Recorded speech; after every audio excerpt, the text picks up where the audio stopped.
Thank you for joining us here on The News at 4. I'm Mike Sela. First, want to take you live to the Chatham County Courthouse as we continue coverage in the case of 20-month-old Quentin Simon's murder. More emotional testimony today in the Leilani Simon murder case as Quentin Simon's babysitter took the stand. She took care of the child while Simon and her boyfriend were working before he was found dead in a Chatham County landfill. Our Shay Schrader joins us live at the Chatham County Courthouse. And Shay, what did the babysitter have to say today? Yes, Mike. Today, Michelle McCarta, who had originally introduced herself to us here at WTOC as Diana McCarta, took the stand and testified about her relationship with Quentin Simon and his siblings, as well as what she referred to as Leilani Simon's mistreatment of the little boy. Now, keep in mind, Michelle's daughter had testified yesterday about abuse that she says she saw Leilani subjecting Quentin to, including both verbal and physical abuse. Now, Michelle McCarta on the stand said that she took care of Quentin and his siblings around 5 to 6 days a week, and sometimes at the request of Simon would also keep them overnight. She said she didn't mind because she loved Quentin and he loved her, and that he was better off at her home anyway.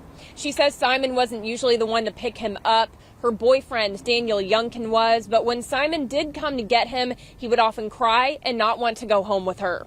McCarta also said that Simon treated Quentin differently from his older brother, like only letting Quentin eat after his older brother was already finished. McCarta testified that the day that Quentin was reported missing, Youngkin asked her if she had Quentin, and so she went down the road to the Simon home. They lived close together to see what was going on, and she says that when she arrived, she was very surprised at Simon's behavior, and it didn't seem like a mother whose child was missing should be acting.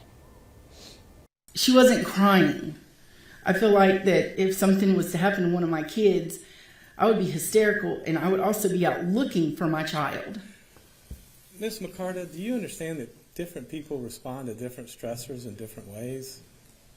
I just don't. When something's wrong with one of your children, I think you would respond crying, upset, and looking, and calling 911 first before you call anyone else. McCarta added that she had urged Simon to call 911 and that she eventually did. Now, there have been several other witnesses taking the stand today, including folks from the FBI as well as from the Chatham County Police Department, including Corporal Gary Scott Coleman, who testified that the Chatham County Police Department obtained video showing Simon's vehicle in the Azalea Mobile Home Plaza the morning of October 5th, which is around the time that Quentin Simon went missing, just hours before he was reported missing. That is. I'm going to have more on that video and that testimony coming up on The News at 5. For now, live outside the Chatham County Courthouse, Shay Schrader, WTOC News. Thank you, Shay. Of course, we are live streaming the trial on a 30-minute delay due to the judge's request. You can use the QR code you see on your screen right now to watch the live stream each and every day, see the latest stories, and find all of our past coverage from the very beginning.